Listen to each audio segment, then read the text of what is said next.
오늘은 특별히 교회력, 여러분 교회력이라고 들어보셨어요? 교회 달력을 말합니다. 교회에도 달력이 있어요. 1년이 교회의 어떤 달력을 통해 가지고 쭉 이어져 내려가는데요. 그 중간중간에 이제 있는 것을 우리가 절기라고 부릅니다. 교회력에 따르다면은 우리 3월달에 부활주일이 있었고요. 부활절이 있었고, 그리고 부활절이 지난 다음에 약 40일, 부활절 후에 40일 지난 다음에 승천주일이 있습니다. 예수님께서 하늘에 올라가신 것이죠. 그리고 난 다음에 부활주일 50일 정도가 지난 후에 바로 성령 강림의 일이 있었습니다. 성령님이 이 땅에 오신 거죠. 바로 이번 주가 성령 강림주일입니다. 그래서 교회에서는 교회의 달력으로 이 주를 성령 강림주일로 지키면서 함께 성령님께서 우리에게 임하셨다는 것이, 성령이 이 땅에 오셨다는 것이 어떤 의미가 있고, 또 이것이 우리에게 어떤 삶의 유익과 또 어떤 삶의 변화를 일으키는지에 대한 그것에 대해서 묵상하고 생각해보는 시간입니다. 성령 강림주일이란 예수님이 승천하시고 약속하신 성령님이 오순절날 제자들에게 오신 것을 기념하는 날입니다. 이날이 교회에 매우 중요한 이유는 삼위 하나님의 두 번째 방문이기 때문입니다. 삼위 하나님은 첫 번째 성전 예수님을 사람으로 이 땅에 보내셨습니다. 이것이 첫 번째 하나님의 방문이죠. 이 첫 번째 방문에서 예수 그리스도의 희생, 십자가의 죽으심은 인간과 하나님 사이에 죄로 인하여서 가로막혔던 장벽이 사라지고 서로 화해를 하는 화목의 일이 벌어지게 됩니다. 죄로 인하여서 하나님과 인간 사이에 끊어진 관계가 이어지게 되었다는 것입니다. 그러나 관계가 이어졌다고 하여서 이전과 같은 정상적인 관계가 회복되어졌다는 것은 아닙니다. 끊어진 다리가 이어졌다고 다리의 기능과 목적이 완전히 회복되는 것은 아니죠. 다리의 기능과 그 목적이 회복되려면요, 사람이 이 다리를 오가야 됩니다. 끊어졌던 다리가 새로 지어졌을 때 모든 사람들이 이건 튼튼할 거야 생각하면서 막 그 다리를 건너가지 않아요. 한번 끊어졌던 다리이기 때문입니다. 그래서 이 다리를 새로 이었을 때는 사람들이 이곳에 오가고, 그리고 왔다 갔다 하면서 무엇인가 왕래가 일어나고, 저 사람들이 왔다 갔다 하는 걸 보니까 이제 안전하구나. 그럴 때 비로소 이 다리의 목적과 그리고 다리의 존재 이유는 어떻게 되죠? 완성되게 되는 것입니다. 그리고 그 다리의 목적이 회복되는 것이죠. 이렇듯 인간과 하나님 사이에 예수님이 회복하신 다리로 서로의 마음이 오가야, 하나님과 성과 하나님과 우리 사이에 마음이 오가야 온전한 회복이 완성이 됩니다. 예수님은 하나님과 우리 사이에 다리를 놓으신 분이라고 말씀드렸죠. 이 다리를 좀 더 어려운 시각적인 교리적인 용어로 한다면 여러분들이 자주 들어봤겠지만, 이 다리는 바로 칭의, 우리를 의롭게 만드셨다는 뜻입니다. 하나님 앞에서 의롭게 설 수 있는 깨끗한 자가 됐다는 뜻이죠. 그리고 성령님은 이 다리로 서로의 마음을 오가게 하시는 전달자의 역할을 하십니다. 우리의 마음을 아버지 하나님께로 전하고 하나님 아버지의 마음을 우리에게 전달하는 일을 성령님께서 감당하고 계신다는 겁니다. 그러기에 성령님이 없이는 온전한 회복, 달리 말하면 구원이 주는 온전한 만족과 행복을 누릴 수가 없습니다. 그러기에 성령님은 성부 하나님과 성자 하나님이 사랑하는 자들에게 주시는 최고의 선물입니다. 하나님의 마음을 우리에게 전달해주고 우리의 마음을 우리 아버지 하나님에게 전달해주는 역할을 이 성령님이 하시고 계시기 때문입니다. 우리에게 성령님은 선물이시죠. 선물을 받은 사람들은 기쁨과 행복감을 얻게 되듯 선물이신 성령님을 만나게 되면 우리 신자들 또한 행복과 기쁨을 얻게 됩니다. 오늘 우리는 성령님이 임하셨을 때 최초 교회에서 성도들이 경험했던 기쁨과 흥분, 행복의 사건을 함께 읽어볼 것입니다. 그리고 성령님이 임하셨을 때 제자들이 무엇을 경험했기에 이들이 행복과 기쁨, 흥분을 감출 수 없었는지 우리가 한번 같이 이야기해 보려고 합니다. 오늘 본문을 한번 같이 읽겠습니다. 같이 읽어볼까요? 모두 다 함께 큰 소리로 같이 읽겠습니다. 오순절 날이 이미 이르되 그들이 다 같이 한 곳에 모였더니 호련히 하늘로부터 급하고 강한 바람 같은 소리가 있어 그들이 앉은 온 집에 가득하며 마치 불의 혀처럼 갈라지는 것들이 그들에게 보여 각 사람 위에 하나씩 임하여 있더니 그들이 다 성령의 충만함을 받고 성령이 말하게 하심을 따라 다른 언어들로 말하기를 시작하니라. 그때 경건한 유대인들이 천하 각국으로부터 와서 예루살렘에 머물러 있더니 이 소리가 나매 큰 무리가 모여 각각 자기의 방언으로 제자들이 말하는 것을 듣고 소동하여 다 놀라 신기하게 여겨 이르되 보라, 이 말하는 사람들이 다 갈릴리 사람이 아니냐? 우리 각 사람이 난곡 방언으로 듣게 되는 것이 어찌 믿겠냐? 우리는 바데인과 메데인과 엘람인과 또 메소포타미아, 유대와 가파도기아, 본도와 아시아, 부르기아와 밤리비아, 애국과 및 구레네에 가까운 리비아 여러 지방에 사는 사람들과 로마로부터 온 나그네 곧 유대인과 유대교에 들어온 사람들과 그레데인과 아라비아인들이라. 우리가 다 우리의 각 언어로 하나님의 큰 일을 말함을 듣는도다 하고 다 놀라며 당황하여 서로 이르되 이 어찌된 일이냐 하며 또 어떤 이들은 조롱하여 이르되 그들이 세술에 취하였다 하더라.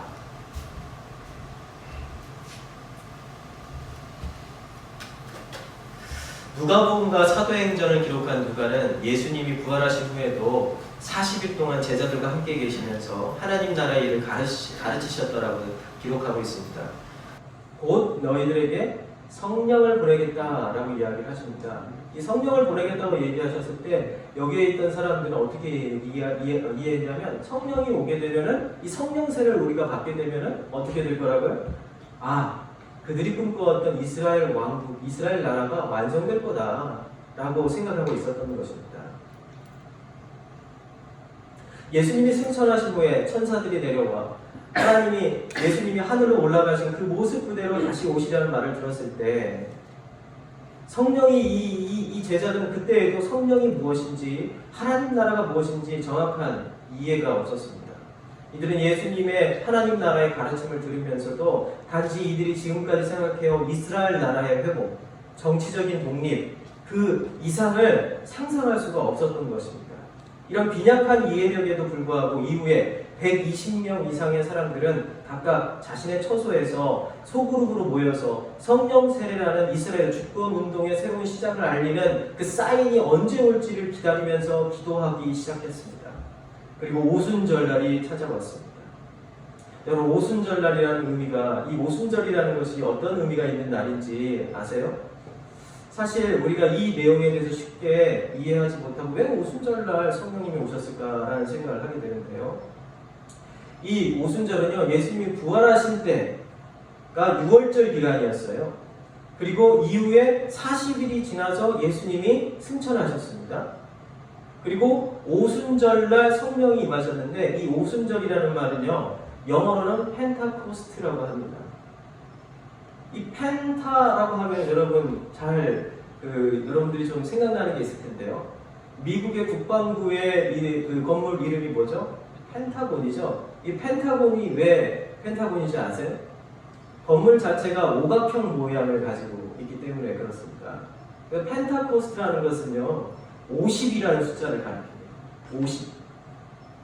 50이라는 숫자에서 유래했습니다. 이것을 그대로 직역하면은요, 50번째 날이라는 뜻입니다.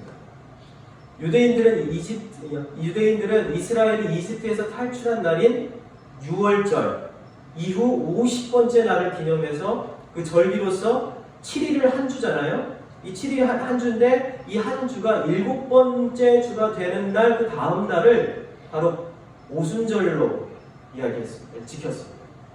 그래서 다른 말로 해서는 77절이라고 했어요. 왜 그러냐면 7 곱하기 7은 49잖아요.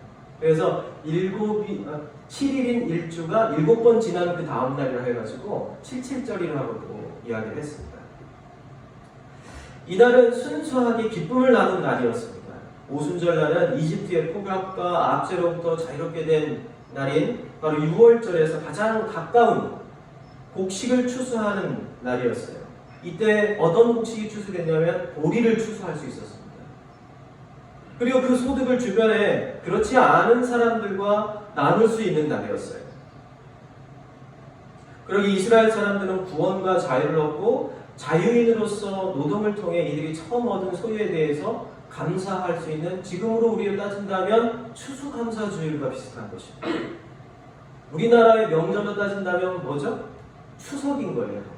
추수를 하고 그 기쁨을 그 주변 사람들과 함께 나눌 수 있는 날. 그랬던 것이죠.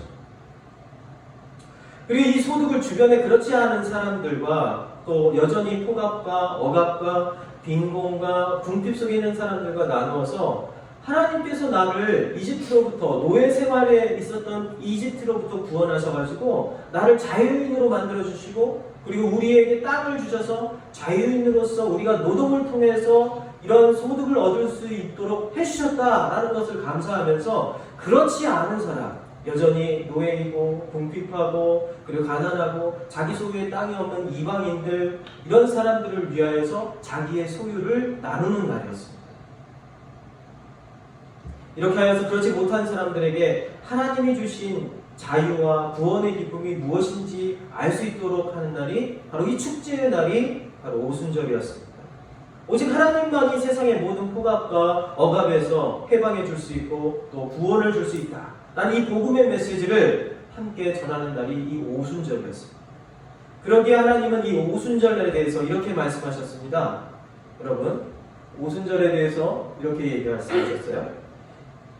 7주를 셀지니 신명기 16장 9절에서 12절 이렇게 나옵니다. 7주를 셀지니 곡식의 낫을 되는 첫날부터 7주를 세어 내 하나님 여호와 앞에 77절을 지키되 내 하나님 여호와께서 내게 복을 주신 대로 내 힘을 헤아려 자원하는 예물을 드리고 너와 내 자녀와 노비와 내 성중에 있는 레위인과 및 너희 중에 있는 객과 고아와 과부와 함께 내 하나님 여호와께서 자기의 이름을 주시려고 택하신 곳에서 내 하나님 여호와 앞에서 즐거워할지니라. 너는 예굽에서 종되었던 것을 기억하고 이 규례를 지켜 행할지니라. 이 바로 6월 이 오순절을 하나님께서 제정하신 이유이고 목적입니다. 오순절에는 이방인 나그네와 부모를 잃은 고아, 남편이 없어 생활이 곤란한 여자들도 추수의 기쁨에서 배제되지 않았습니다. 왜 그럴까요? 이스라엘 사람들이 누리는 자유와 구원의 기쁨이었던 추수의 기쁨은 이들의 순수한 노동과 노동력만으로, 이 노동과 노력만으로는 결코 얻을 수 없었던 하나님의 선물이었기 때문입니다. 하나님이 주신 자유 없이는 불가능하며 하나님이 주신 땅 없이는 또 불가능하고 하나님이 내려주신 비 없이 인간이 아무리 노력해도 추수의 기쁨을 누릴 수는 없어요.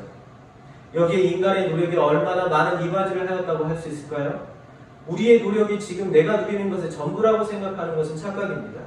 오순절은 개인의 노력을 축하하는 자리가 아니라 하나님의 은혜를 감사하고 이 은혜를 이웃과 함께 나누는 자리였습니다. 그리고 아직 이 기쁨의 원천이 무엇인지 모르는 사람들에게 그 근원이 하나님이라는 사실을 알리는 날이었습니다. 다시 예수님의 약속을 기다리던 120명의 제자들에 대해서 말씀을 드리겠습니다. 오순절 날에도 120명이 넘는 제자들은 고향인 갈릴리로 돌아가지 않고 각각 모여서 예수님이 약속하신 그 작전 개시일 디데일의 사인을 기다리고 있었습니다. 집 밖에는 6월절을 지키기 위해서 각국에서 온 사람들이 돌아가지 않고 오순절까지 기다리면서 이 오순절 축제를 누리고 가기 위해서 남아 있었습니다. 밖에는 보리추수와 맞물려서 축제가 벌어지고 있었습니다. 제자들은 예수님이 승천하신 후 약 10일 동안 하루도 빠지지 않고 예루살렘 성 안에 있는 작은 다락방 여러 곳에서 함께 모여서 기도하기 시작했습니다. 제가 말씀드렸죠. 예수님께서 돌아가시고 부활하신 그때는 어떤 시기라고? 6월절 시기였죠. 6월절이 지나서 50일째 되는 그날이 오순절입니다. 그리고 예수님께서 40일 동안 이 땅에 계셨어요. 그러면 예수님께서 40일 동안 이 땅에 계시고 승천하신 다음 약 10일이 지나서 일이 벌어졌던 것입니다. 10일 동안 이 제자들과 120명의 제자들은 다락방에 모여서 각각의 다락방에 모여서 기도하고 그리고 또 하나님께서 우리에게 주신 그 디데이를 사모하면서 기도하기 시작했던 것이에요. 오해하지 말아야 할 것은 120명 이상을 수용할 수 있는 다락방은 이전에도 지금도 찾기 어렵다는 겁니다. 저희 집에 다락방이 있는데요. 그 다락방은 한 1.5m도 채 안 되는 한 1.3m 정도 되는 다락방이에요. 그곳에 120명이 모일 수 있는 꽤 큰 다락방인데도 120명이 모이지 못합니다. 그러면 이 다락방, 그 당시 이스라엘 사람들이 살고 있었던 집의 구조를 보면은요, 이 다락방에서 할 수 있는 그 생활하는 방이에요. 다락방. 그 당시 그 다락방이라는 것은 그들의 주 생활하는 방이었는데 이 방에 약 10명 정도가 둘러앉으면 자리가 없을 정도로 꽉꽉 찼습니다.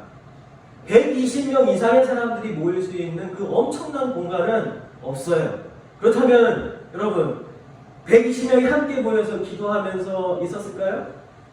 합리적인 의심을 해볼 필요가 있습니다.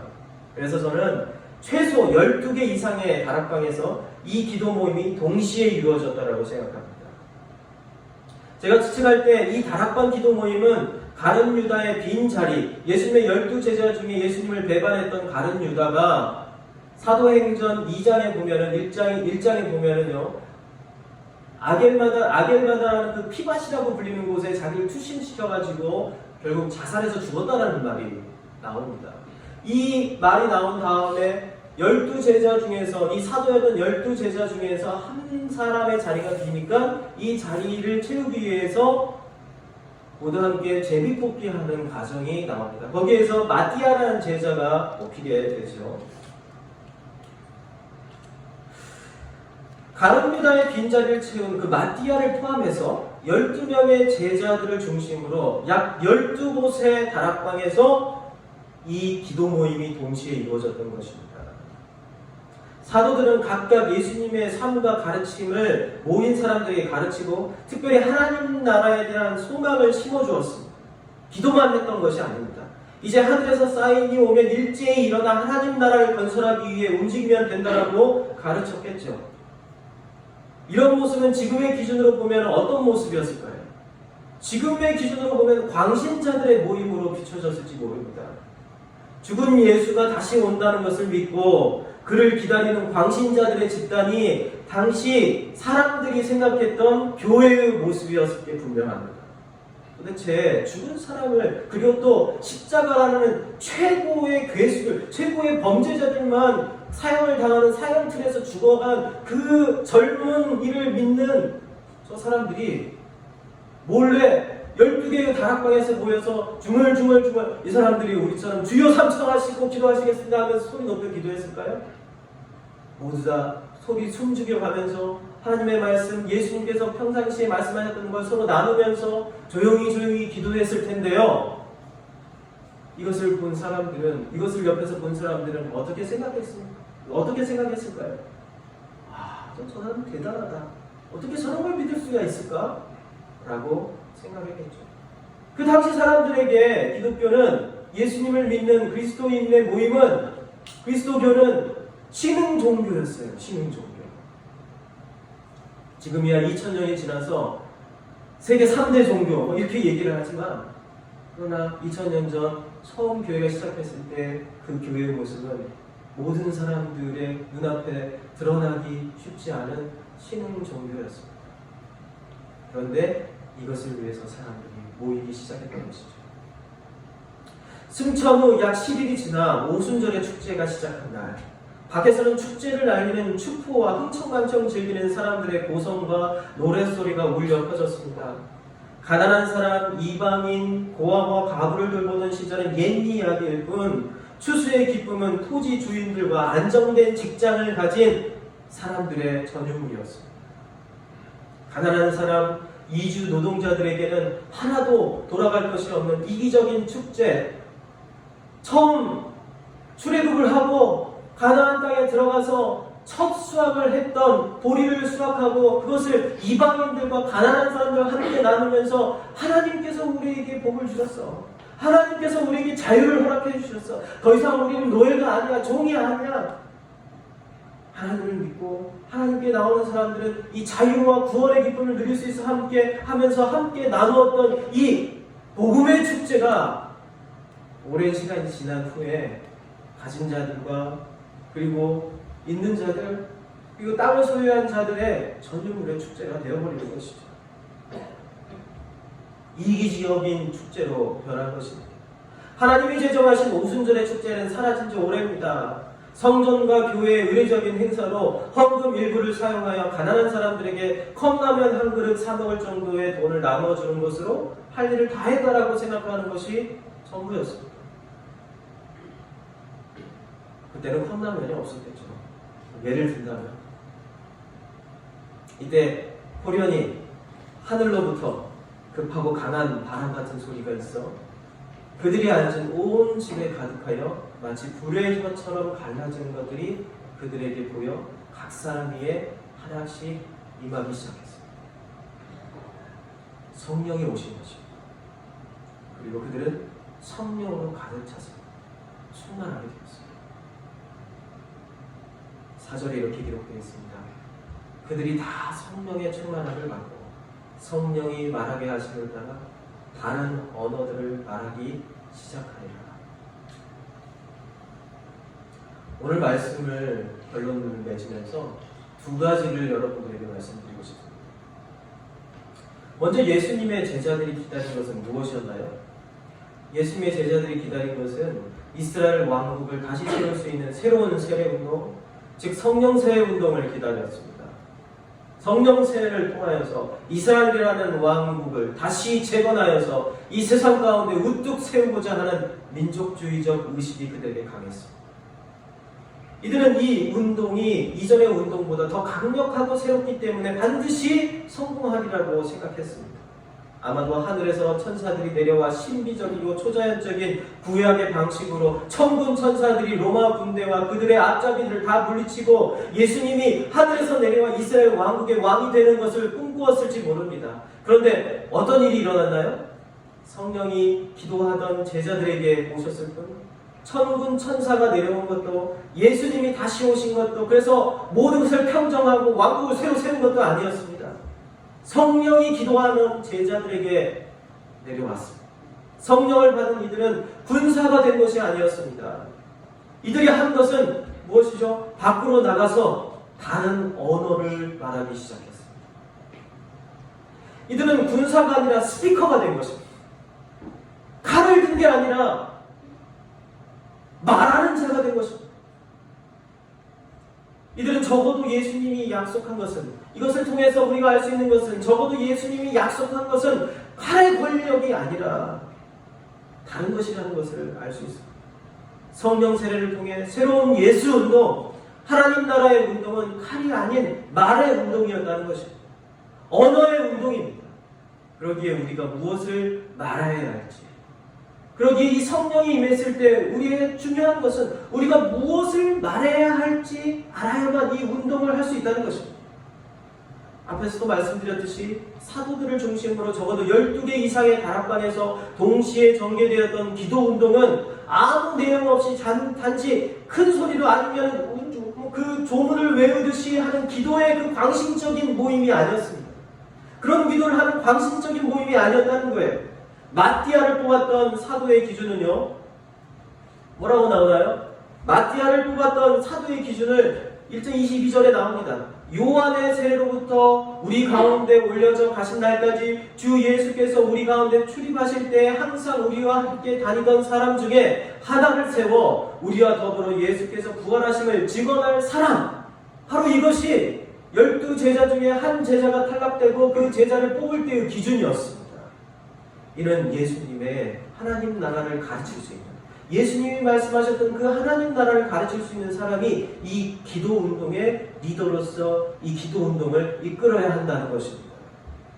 다락방에 모인 사람들은 이런 사도들의 가르침을 배우고 익히면서 기도했습니다. 단지 기도한 게 아니에요. 우리 함께 기도합시다. 예수님께서 언제 오실지 모르니까, 예수님께서 약속하신 성령이 언제 오실지 모르니까 이 성령 세례를 받기 위해서 그 디데이를 위해서 우리 함께 기도합시다 하면서 어떤 말을 하는지도 모르게 무슨 내용도 모르게 오시옵소서 오시옵소서 오시옵소서 이걸 막 수천 번 수만 번을 반복하는 기도가 아니었다는 겁니다. 각 사도들은 최소한 12개 이상의 다락방에 모여서 그 사도들을 중심으로 무엇을 했나요? 마띠아를 뽑을 때의 기준과 마찬가지로 예수님께서는 산상수훈에서 이렇게 기도하셨어요.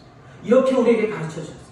하나님 나라에 대해서 이렇게 가르치셨어요. 하나님 나라는 겨자씨와 같아서 이 겨자씨 하나가 썩어서 무성한 나무가 되고 이 무성한 나무 밑으로 수많은 새들과 그리고 지친 사람들이 깃들고 그리고 쉬어가는 나라가 될 것입니다. 예수님께서 이렇게 말씀하셨어요. 우리 이것을 위해서 기도합시다 라고 기도했을 것입니다.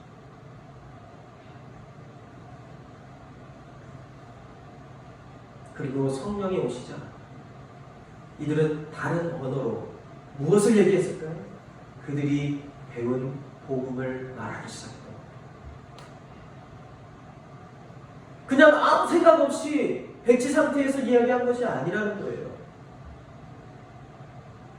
성령은 우리가 배운 예수님에 대한 지식을 이해하게 하며 이것을 말하게 하죠. 그러기에 성령의 충만함이란 언어의 운동입니다. 아무런 배움도 하나님에 대한 지식도 없는 사람이 갑자기 미친 것처럼 날뛰고 이상한 말을 반복하는 것이 성령 충만이 아니라는 말이에요. 그렇다면 우리가 성령 충만을 받으려면 어떻게 하겠습니까?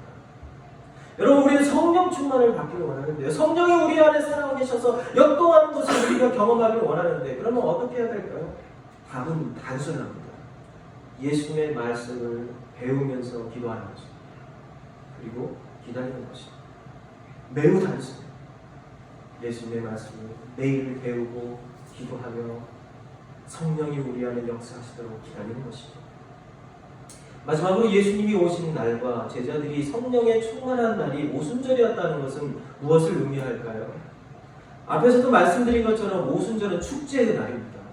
이스라엘이 누린 자유와 해방, 구원을 통해 이들이 얻은 추수의 열매를 가난한 사람과 고아, 과부, 난민, 외국인들과 함께 나누어 이들도 이 기쁨의 근원을 알고 소망을 추구하게 하는 것이 바로 이 오순절의 핵심 내용입니다.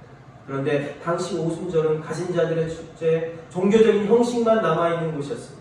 성령의 오심은 이런 변질된 축제, 저질의 행복과 타락한 기쁨의 날에 온전한 복음을 전하여서 모든 사람이 소외당하지 않고 참 기쁨에 참여하게 하는 거룩한 초청의 날을 선포하는 것입니다.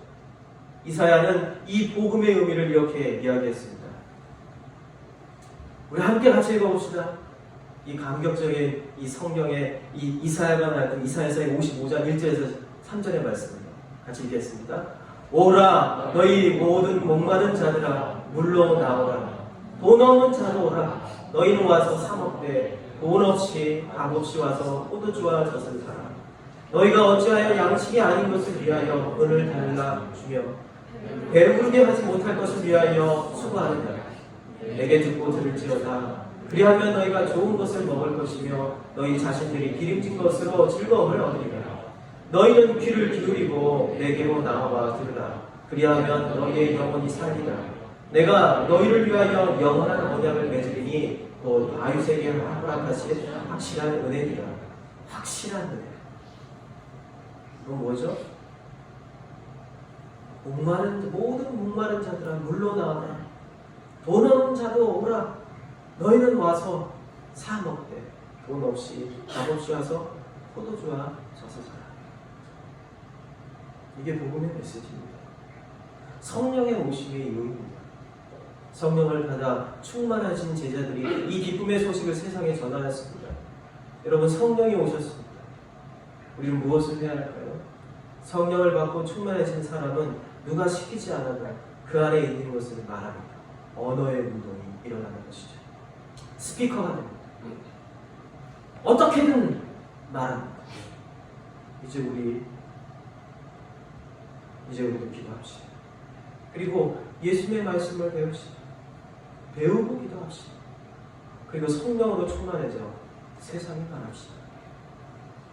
이제 거짓 축제를 끝내고 진짜 축제를 시작할 때가 왔다고요. 성령은 우리의 자유와 복음, 연대와 평화, 그리고 우리 모두 함께 살아갈 귀한 터전을 우리에게 제공합니다. 다음 시간에는 초대교회가 성령으로 충만해져서 어떻게 진짜 축제의 운동을 벌였는지에 대해서 알아볼 것입니다.